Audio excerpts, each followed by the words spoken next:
You wake slowly, blinking in the soft glow of a golden morning. The sun hasn't yet climbed high enough to flood the room, but light already filters through the reed mat that hangs in your doorway, painting gentle lines across the smooth, earthen floor. The air is quiet, save for the distant bleating of a goat and the low, rhythmic thump of someone pounding grain 2 houses down. The world is stirring. You stretch your arms above your head. Your body creaks slightly, pleasantly, from yesterday's work. The blanket of woven linen covering you is light and dry, but a fine layer of dust clings to the edges. It always does. The desert is nothing if not persistent. Even when the doors are shut, even when the wind is still, it finds a way inside. You sit up and press your feet to the cool, hard floor. The walls around you, thick, sun-baked mud brick, offer some comfort, like the body of the house is still holding on to the night. The room smells faintly of ash from last evening's hearthfire and the sweet, sour scent of fermenting bread dough rising in the kitchen alcove. And of course, there's the dust. You can smell it, taste it, dry, ancient, and ever-present. Your mother is already up. You can hear her soft voice in the next room, half whispering a morning hymn as she ties her hair back with a length of faded cloth. The rhythmic sound of her footsteps follows, one soft, one slightly dragging, across the floor. She's moving slowly this morning, but with purpose. You recognize the ritual. It's cleaning day. She enters your room holding a bundle of reeds bound tightly with old linen, your family's trusted broom. It's been patched and retied so many times it looks more like a bouquet than a tool. Still, it works well enough. She taps it lightly against the floor beside your bedding, not to startle you, just to encourage. You take the hint. In the far corner, your younger brother groans under his sheet. Let the sand sweep itself, he mumbles into the fabric. But no one in ancient Egypt gets that luxury, not even the pharaoh, you imagine. Your mother smiles faintly as she steps out again, her bare feet padding softly across the floor. Dust waits for no one, she says over her shoulder. It's an old saying, and one she repeats every week, like a priest reciting a line of sacred text.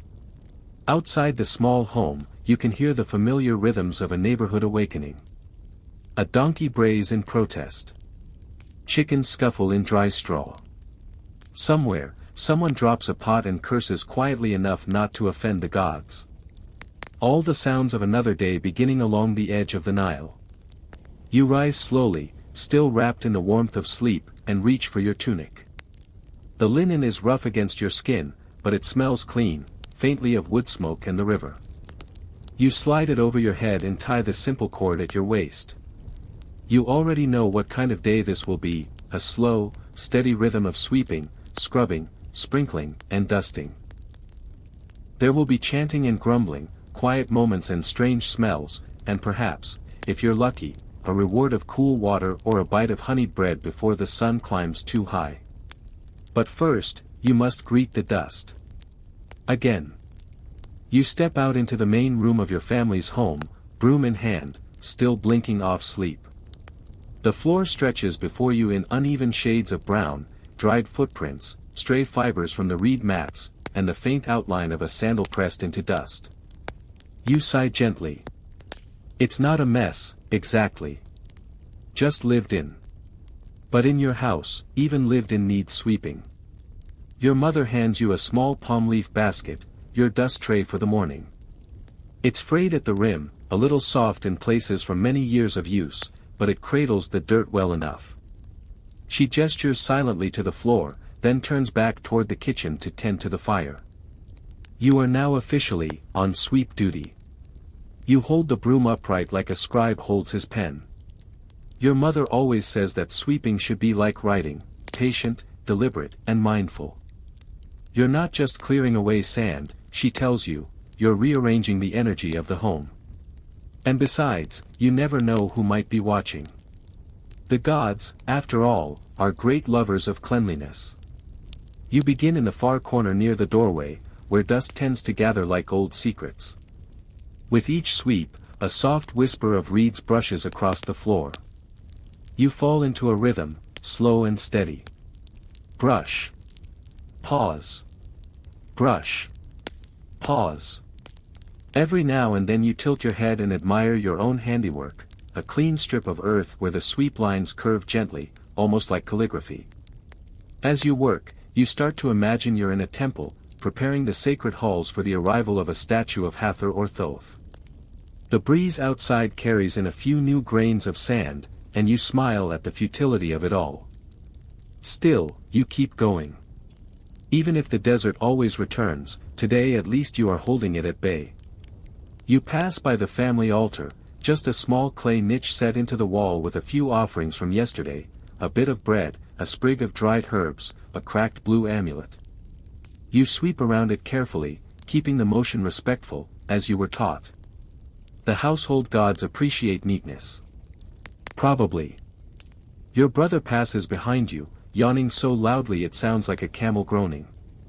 He kicks up a bit of dust as he stumbles toward the back door. You pause and watch his footprints trail behind him like lazy hieroglyphs. "Mind the floor," you say, not too harshly. He grunts something in return and disappears outside, probably to splash his face with well water. You return to your work with a kind of quiet satisfaction. The dust is retreating. The room is beginning to smell faintly of the cool morning air and damp mud brick. With every pass of your broom, the world seems just a little more in order. From the kitchen, your mother calls, "Don't forget under the bench." You glance toward the low stool near the wall and sigh. That's where the dried onion skins and old beetle shells like to hide. The forgotten zone. Still, you nod and make your way over. You bend low and sweep beneath the bench with slow, careful strokes. Something tiny skitters away, probably a harmless lizard or a very ambitious beetle. You hum softly to yourself, half a lullaby, half a work chant. The sound blends with the breeze outside and the crackle of firewood from the kitchen hearth. The sweeping goes on. There's no hurry. After all, it's not just about cleaning. It's about beginning the day with purpose, with presence. You sweep like a scribe, not just because your mother said so, but because it gives shape to the morning. And maybe, just maybe, because some part of you believes the gods really are watching. The sweeping is done. Mostly.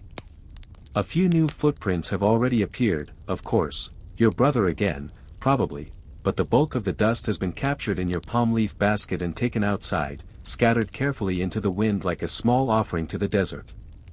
But now comes the stranger part of the routine. The mopping.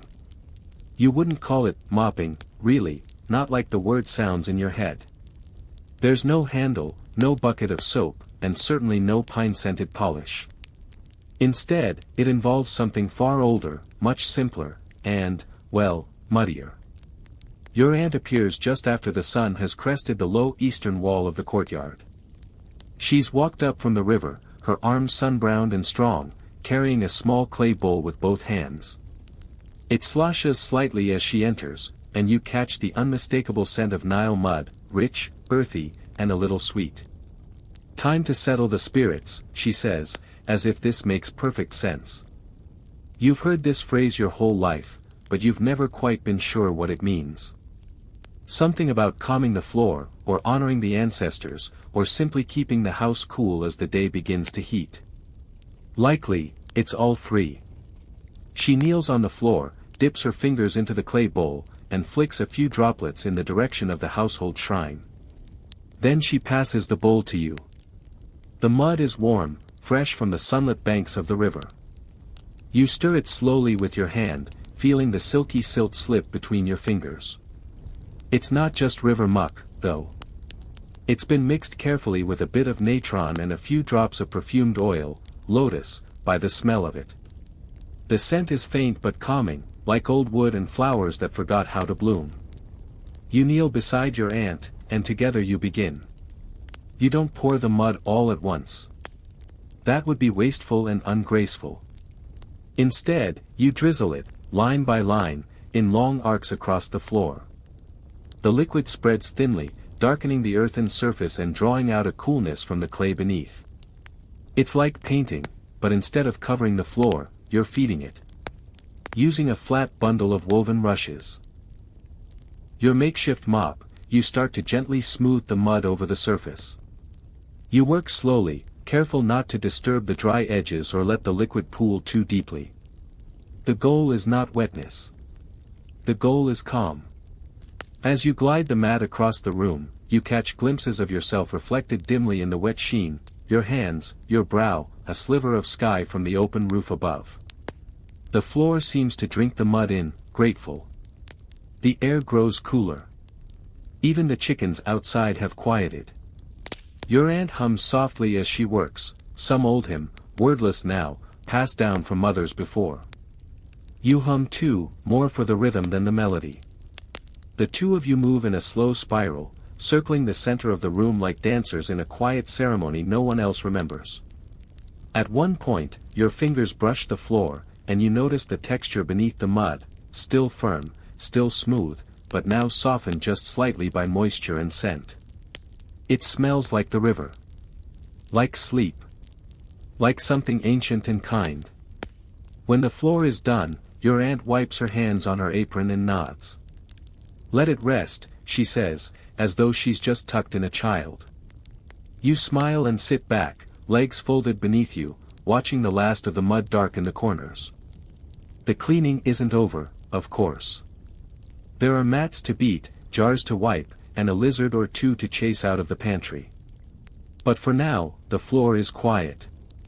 The house feels cooler. The spirits are settled. And your hands smell faintly of lotus and silt. The floor has been freshly soothed with Nile mud and now glows a soft, dark gold in the early sunlight. The house feels hushed, cool, as though the walls themselves have exhaled.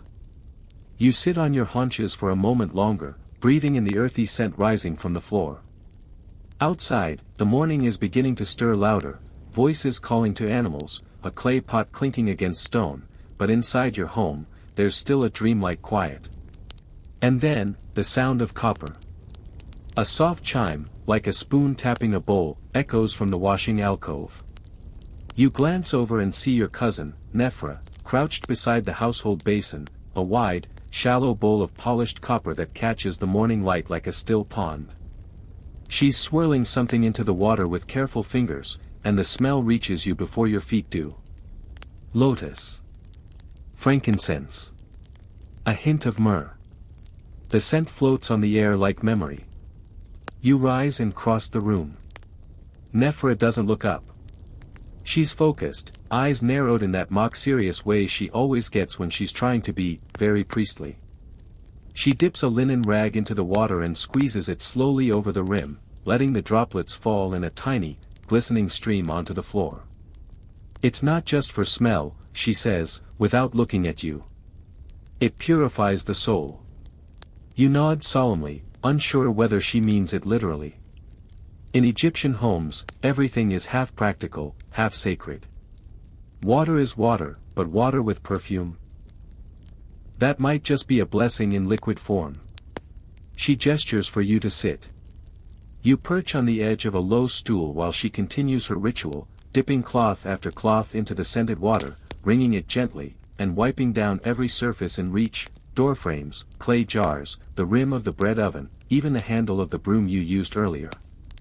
It keeps the house clean, she says, but it also keeps bad things out. She doesn't name them. No one does. But everyone understands. Spirits, misfortunes, the wandering gaze of an ill-intentioned neighbor, whatever form bad things take, a home washed in perfume is less inviting to them. You take a turn at the basin. The copper is cool beneath your fingers, and the water holds the faintest shimmer of oil on its surface. You stir it once with a finger, watching light swirl into gold. Then you lift a damp cloth and begin gently wiping down the wooden shelf where the family keeps their good bowls, the ones for guests and feast days. The cloth leaves behind a thin scent, not overpowering, but comforting. It smells like someone you trust. Like temples and river air and crushed flowers at the bottom of an offering dish. There's a rhythm to it. Wipe, fold, dip. Wipe, fold, dip. You move slowly, letting your mind drift as the scent begins to fill the room. It's a small space, but now it feels like something more. A chamber. A sanctuary. Maybe even a little bit of the afterlife itself, borrowed for just a morning. Behind you, your aunt re-enters, nods approvingly at the shine on the doorpost, and places a small cone of perfumed wax on a clay saucer. It will melt slowly throughout the day, releasing scent as the sun warms the room. She lights a tiny wick nearby and walks away, humming softly. By now, the house smells faintly divine. Not in the loud, ceremonial way of temple festivals, but in a quiet, enduring way.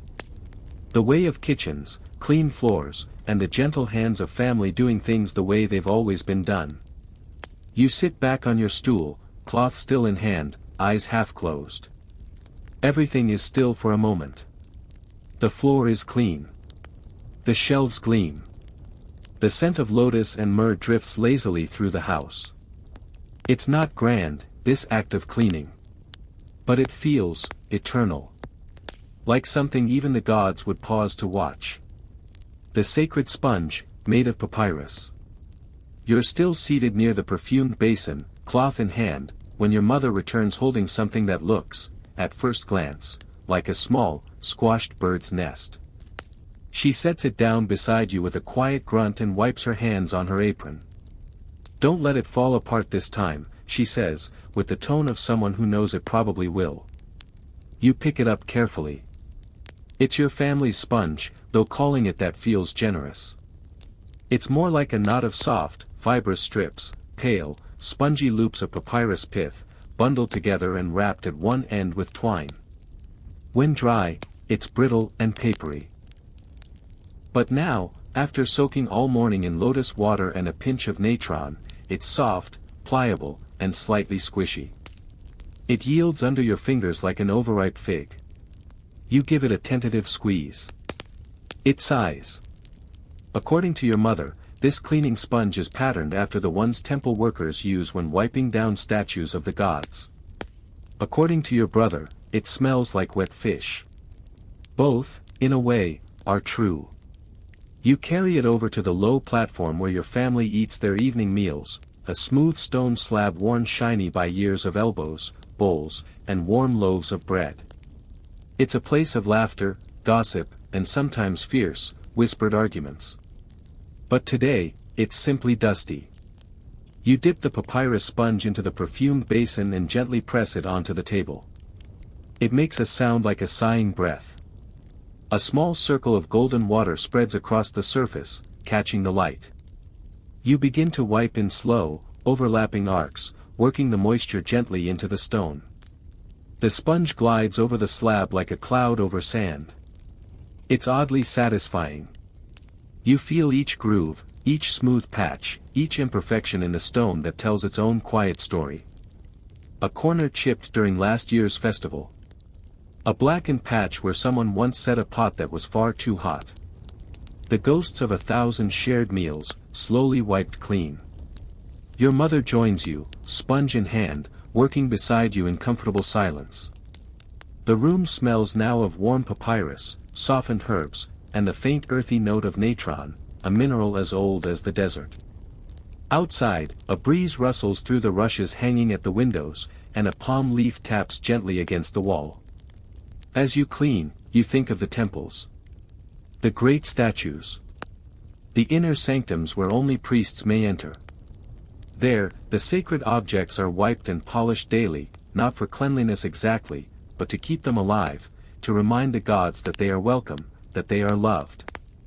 And here, in your little house along the Nile, you are doing the same. Not for statues, perhaps, but for your table, your family, your space. The sponge leaves behind no suds, no foam, just a faint sheen, a whisper of scent, and a deepening sense of calm. You pause and look at your hand, the fingers are faintly stained from the sponge, smelling of papyrus, oil, and something else. Something warm. Something ancient. Something almost holy. You squeeze the sponge one last time, watching a single droplet fall to the floor. The house, once gritty and gray, is now soft and glowing. The work is not finished, there are corners yet to clean, laundry yet to beat, and food yet to cook, but the sponge has done its part. And so have you. Smoky fumigations and fragrant offerings.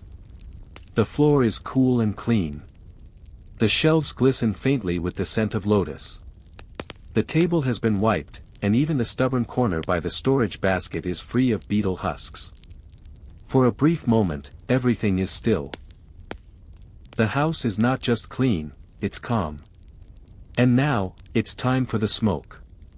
Your mother moves quietly to the niche near the back wall, what some might call the Aksh, the bright place, a tiny shrine for the household spirits. There's no grandeur to it.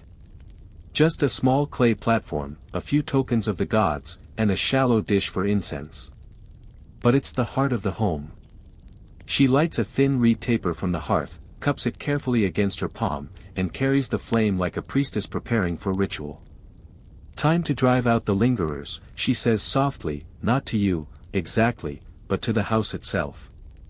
From a small jar, she pinches a mix of dried herbs and resin, crushed juniper, bits of acacia bark, and something your aunt calls, the sleep of the trees, probably myrrh. A few flakes of old frankincense join the pile. It's not a temple blend, not an offering fit for Osiris, but it's good enough for a Tuesday.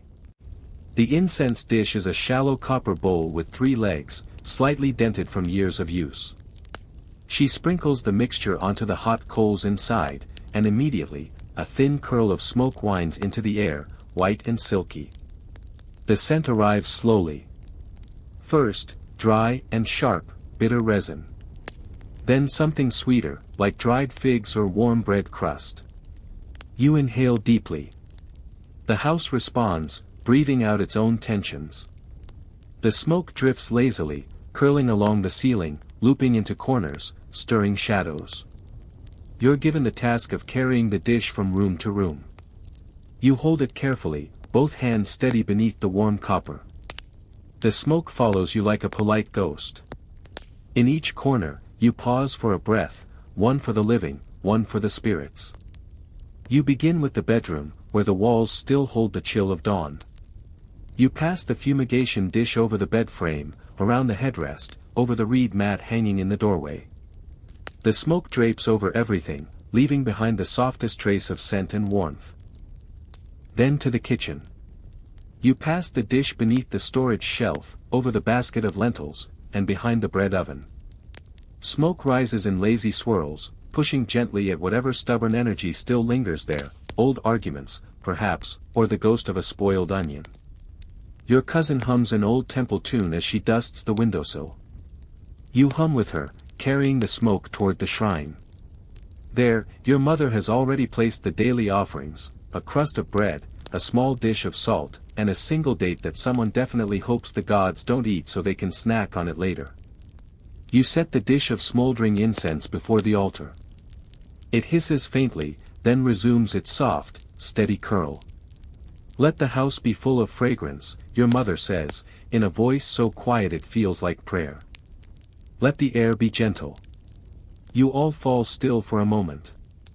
The smoke threads between you, curling into the folds of your tunics, resting in your hair. It clings to the beams overhead, to the fresh smooth floor, to the rim of the doorway, like a blessing drawn in scent and shadow. Outside, the day has grown brighter.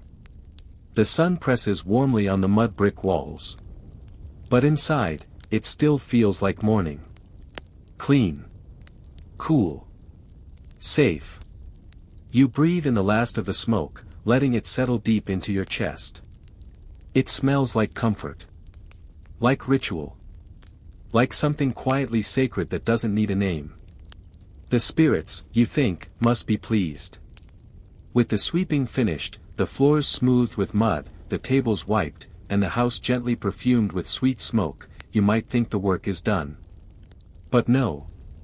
There remains one last corner of the household to tend to, one that no one ever volunteers for, but that everyone, eventually, must face.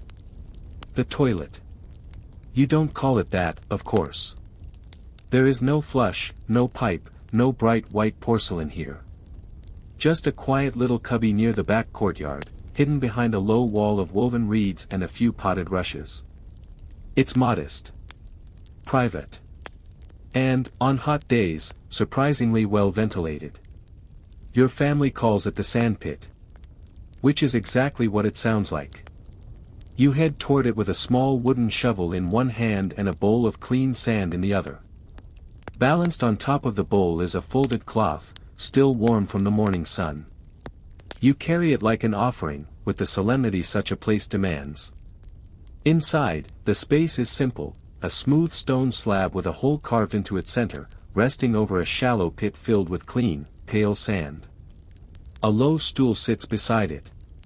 There's even a small shelf built into the wall where someone, at some point, carved a few lazy spirals, either decorative or a bored child's graffiti. Maybe both. You pause at the doorway, not because you're reluctant, well, maybe a little, but because your aunt insists on a brief blessing before entering.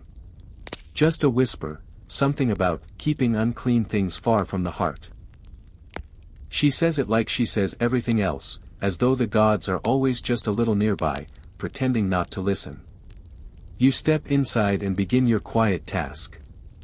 First, you sweep out the old sand, careful not to stir too much dust.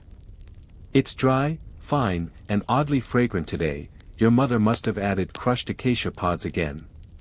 You replace it with a fresh bowl, pouring slowly to let it spread in a soft, even layer. The grains catch the light in little golden specks, as if the sun itself has been ground down into powder. You wipe down the stone with a cloth dampened from the perfumed basin. The surface is cool, smooth, and unexpectedly comforting under your hand. It's been shaped not just by tools, but by time. There's a gentle curve where generations have sat, thought, and, well, relieved themselves in peace. There's even a tiny clay jar tucked into the corner, filled with natron and dried mint leaves. Your family places a pinch into the pit every few days. Not strictly necessary, but it helps keep things fresh, and as your cousin says, the gods notice everything. Especially smells. You step back and admire your work. It's strange to feel proud of a clean toilet, but you do. It's not glamorous, but it's honest. Essential. Even pharaohs had to go somewhere, after all. As you leave, you hang a sprig of dried herbs on the doorway hook, a mixture of thyme and something your grandmother claims keeps scorpions away. No one questions her. You exhale softly as you walk back into the main courtyard, where sunlight spills across the freshly swept floor. The house is quiet again. The morning has passed in a rhythm of dust and scent and warmth, and even this final corner of the home now rests, tidy and calm. Every space, no matter how humble, deserves a little attention. Even the sandpit. Laundry day by the sacred canal. By late morning, the house is clean, the floor has cooled, and the scent of incense lingers in the corners like a pleasant memory. The heavier chores are done, but laundry still waits, bundled near the doorway in a faded basket, sleepy under the weight of yesterday's dust and sweat. It's time for a walk. You hoist the basket onto your hip, careful not to crush the linen folds inside, and step out into the sun. The path to the canal is warm underfoot, pressed earth, flattened by years of sandals and donkey hooves. Your cousin joins you, carrying a pair of wooden paddles and a string of soap nuts tucked into the fold of her tunic. She hums a tune older than you can place, and you fall into step beside her. The walk isn't far. Past the courtyard wall, past the goat pens and the leaning fig tree where someone left a sandal. The canal lies just beyond, its banks lined with stones and small clusters of reeds that whisper to one another in the wind. When you arrive, several other women are already there, knee-deep in the shallows. Their voices rise and fall like birdsong. Soft, rhythmic, laced with laughter and the occasional sharp whistle aimed at children wandering too close to the water's edge. You pick a spot beneath a drooping date palm and lower your basket. The air smells of warm water, flowering reeds, and something faintly fishy, in that way that's somehow both unpleasant and familiar. Your cousin wades in without ceremony, lifting her skirts just above her knees, and begins her work. You follow. The water is cool, cold, even, but not unfriendly. It takes a moment to adjust. Your ankles go numb first, then your calves. But as you kneel on the smooth stone at the canal's edge and begin soaking the linen, it becomes easier. Repetitive. Peaceful. The washing process is simple, and oddly satisfying. You beat the wet fabric against the stone with short, practiced motions, then swirl it gently in the current. The paddles make a soft whack whack whack that syncs with the rhythm of the others nearby, like a communal drumline of clean intentions. There's no soap in the modern sense. Just the soft lather from crushed soap nuts and a bit of river sand rubbed into stained spots. Sometimes, if the fabric is especially important, like your aunt's temple tunic, you'll squeeze a few drops of scented oil into the rinse.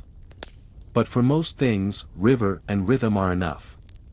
You scrub a linen sash, its edge stained faintly with what might be wine, or perhaps pomegranate juice, hard to tell in a household that loves both. The water splashes softly as you rinse it clean, watching the stain curl away like a tiny ghost and disappear into the current. Your cousin begins gossiping softly, about a neighbor's upcoming marriage, about the priest's new sandals, about a cat that gave birth on someone's altar. The women nearby listen with half smiles, occasionally adding their own observations without ever breaking rhythm. It's not just washing. It's weaving community.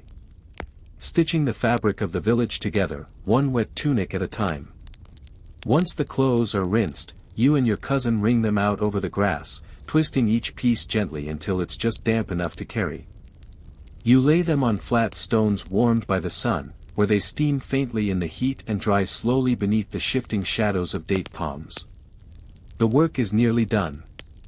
A few final tunics remain. Your cousin flicks a drop of water at you, grinning, and you respond in kind. Just a little splash. Just enough to make her laugh. The laundry is clean. The sun is high. The canal gurgles softly, pulling your thoughts downstream. For a moment, you just sit there in the shallows, arms resting on your knees, watching your reflection ripple in the water. You don't think about what still needs to be done. Not the meals, not the garden, not the sweeping tomorrow. Just the warm stone under you, the wet cloth beside you, and the quiet comfort of being useful in the gentle rhythm of things. Beetle problems and onion solutions. The laundry dries in the sun. The house smells faintly of smoke and river flowers. You feel clean, accomplished, maybe even a little proud. But as you step back inside, squinting against the afternoon light, you hear the unmistakable sound of trouble. A small, dry clack clack clack from the pantry corner. You freeze. There it is again, faint, but persistent. A sort of shuffling, clicking rustle, like something with too many legs making its way across too many grain pots. You don't need to guess.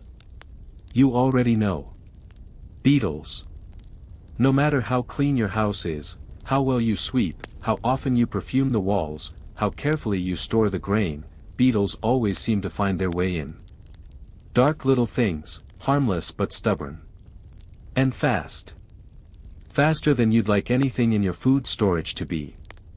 You tiptoe toward the pantry, past the reed baskets and under the shelf where the oil jars are kept.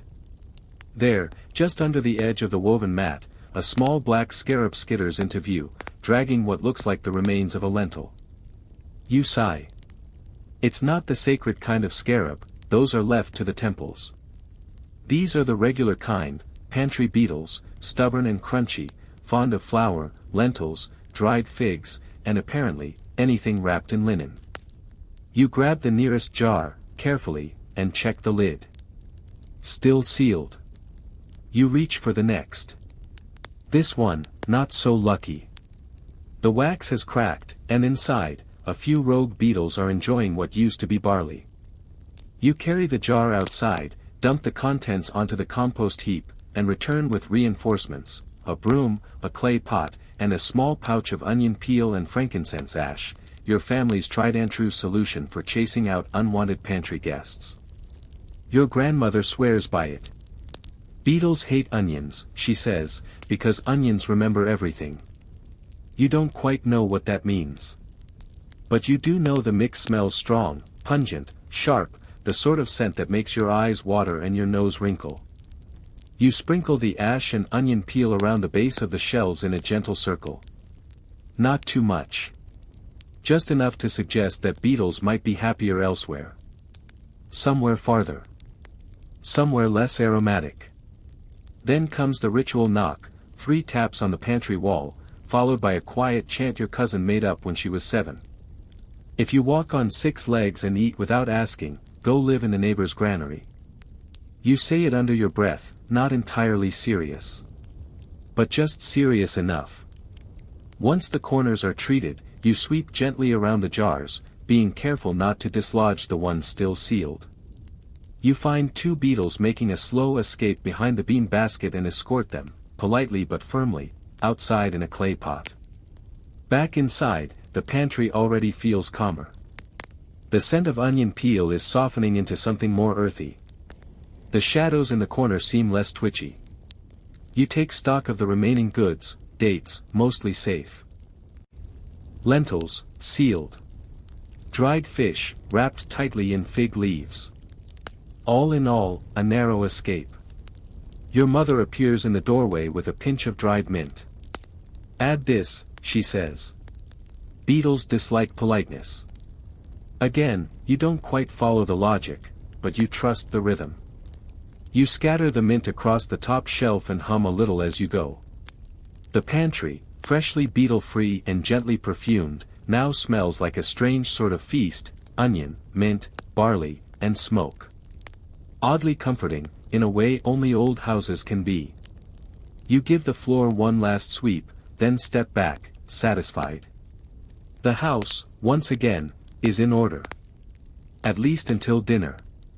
Evening offerings and the return of dust. The light outside has softened, trading brightness for amber.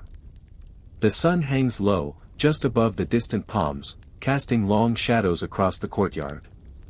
The heat, once heavy and sharp, now folds itself into the walls, warming them like old bread. Inside the house, things have gone quiet. It is nearly evening. You move slowly now, not from tiredness exactly, but from the satisfaction of a day nearly done. The floors are swept. The shelves are fragrant. The pantry is fortified. Even the laundry, now crisp and dry, has been folded into neat bundles, stacked by the reed screen. But before the house truly rests, there is one last thing to do. You light a small oil lamp, just a shallow clay bowl with a simple cotton wick, and carry it to the shrine. The flame flickers gently, casting soft patterns on the wall. The aksh is quiet, the offering still where you placed them this morning, the crust of bread, now hard at the edges, the small dish of salt, and, miraculously, the date, untouched. You smile. A gift saved, or one politely declined. Beside the offerings, you place a few fresh flower petals, a gesture more for beauty than scent. The petals are soft and pink, plucked from the canal-side bushes on your way home. Your cousin lays a palm nut next to them, then whispers a short, familiar blessing. May the house be full, and the bellies fuller. May the walls hold peace.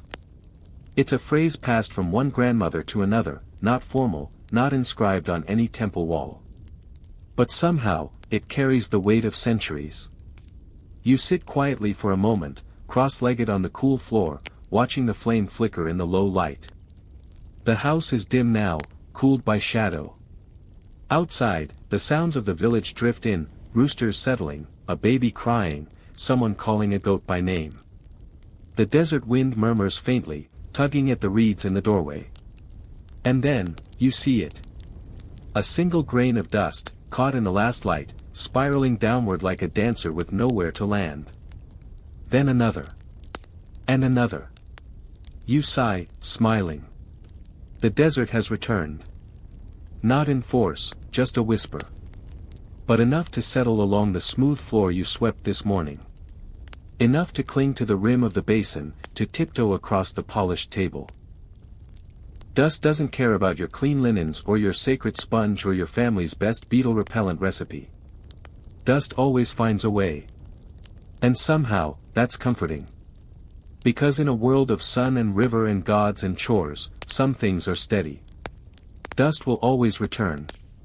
And tomorrow, you will greet it again, with a broom, and a basin, and maybe a bit of lotus oil. For now, though, you let it fall. You lie back on the smooth floor, arms folded beneath your head, eyes drifting toward the open roof above. The stars have not yet appeared, but the sky is growing deeper, darker, slowly turning from gold to plum to blue. The flame by the shrine flickers, then steadies. And the house sleeps. Twilight chores and the quiet of lamps. As night descends like a velvet curtain, soft and slow, the last chores of the day begin. Not loud ones. Not sweeping or scrubbing. Just the little tasks, the quiet ones that stitch a house into the darkness. You rise from the cool floor, stretching your back with a gentle groan that feels older than your bones. The oil lamp beside the shrine is still glowing, its flame a steady wink in the dark.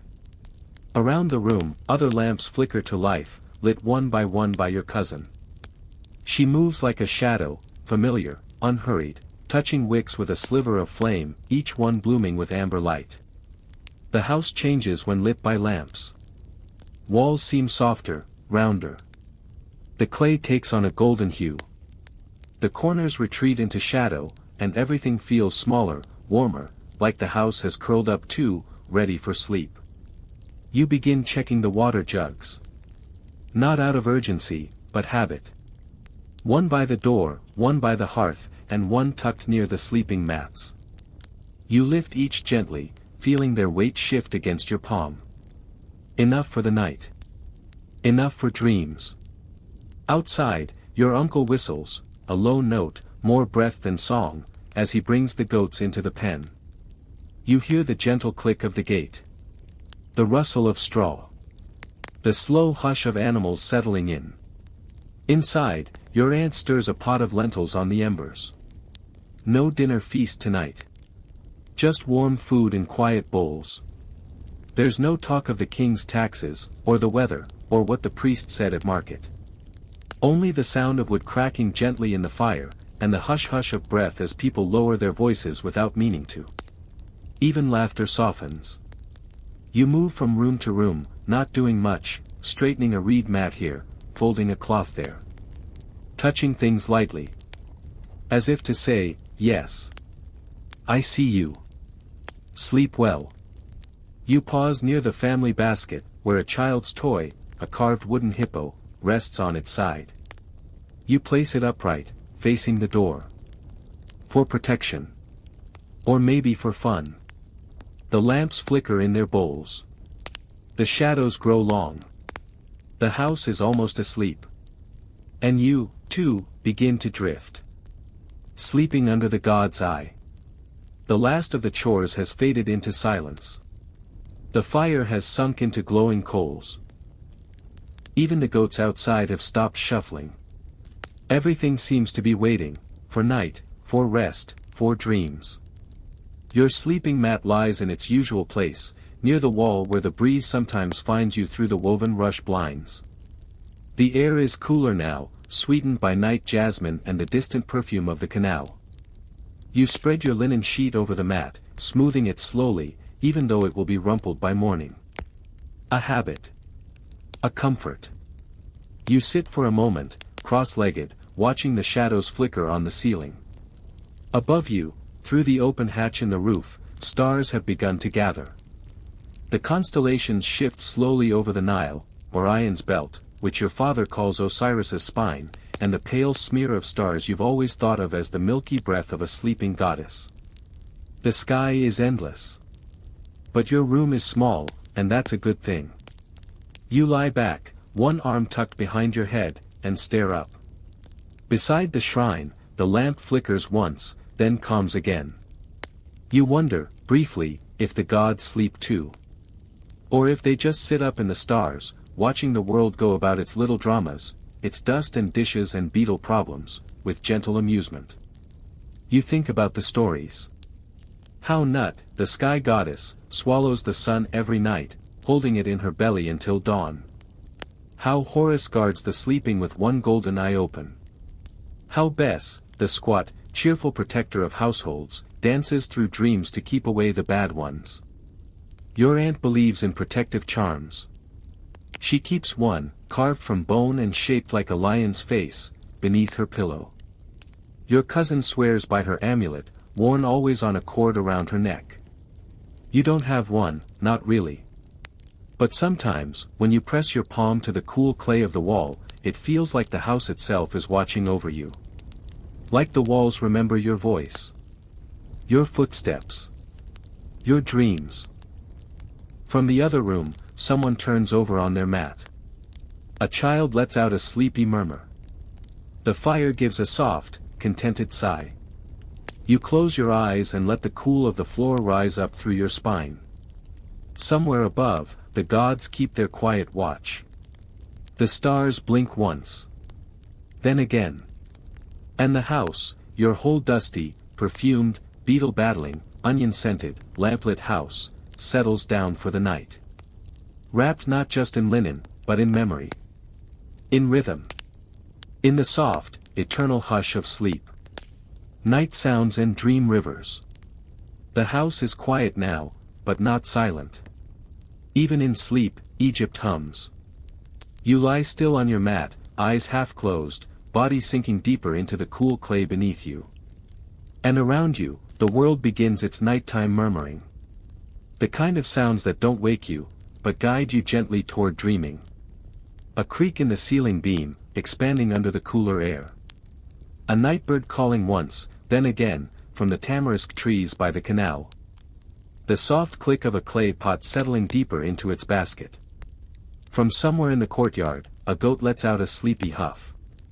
A breeze slips through the rush screen, stirring the corner of your linen sheet.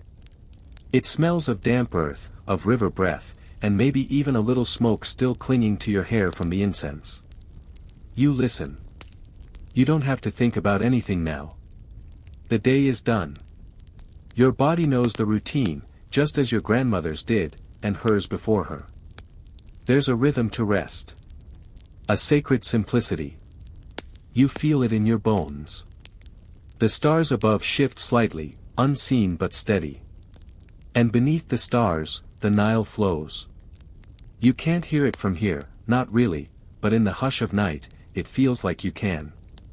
That deep, ancient whisper of water slipping past reeds and stones and crocodiles. It sounds like breathing. Like memory. Like time itself. You let it carry you. Let the walls fade. Let the floor become a riverbank. Let the stars become tiny lamps swinging above a dream temple. Let the house become a boat, adrift on soft waters, guided by gentle hands. And slowly, like silt settling in a jar, you begin to drift.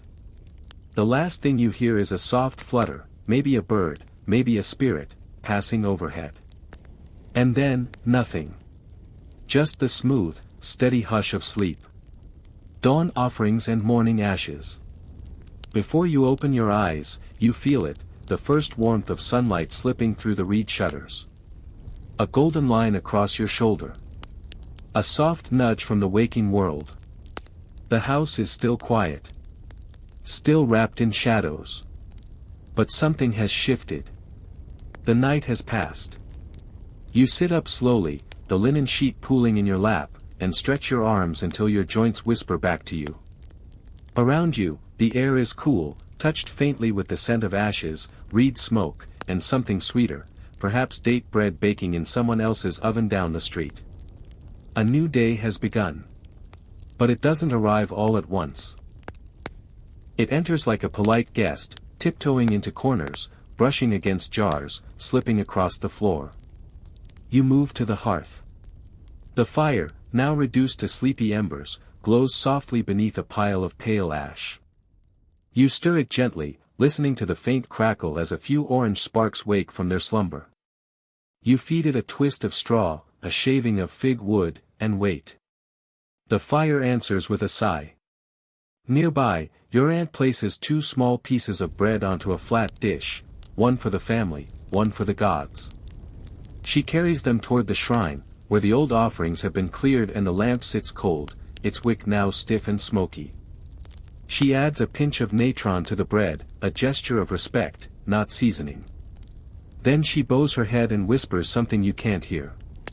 You've never asked what she says. It's not a grand ritual. No drums.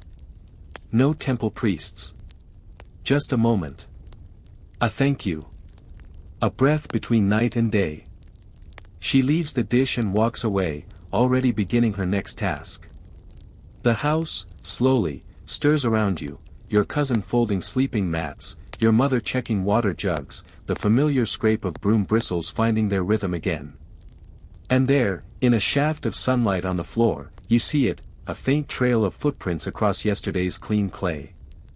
Tiny specks of dust catching in the morning glow. You smile. Because of course the dust has returned.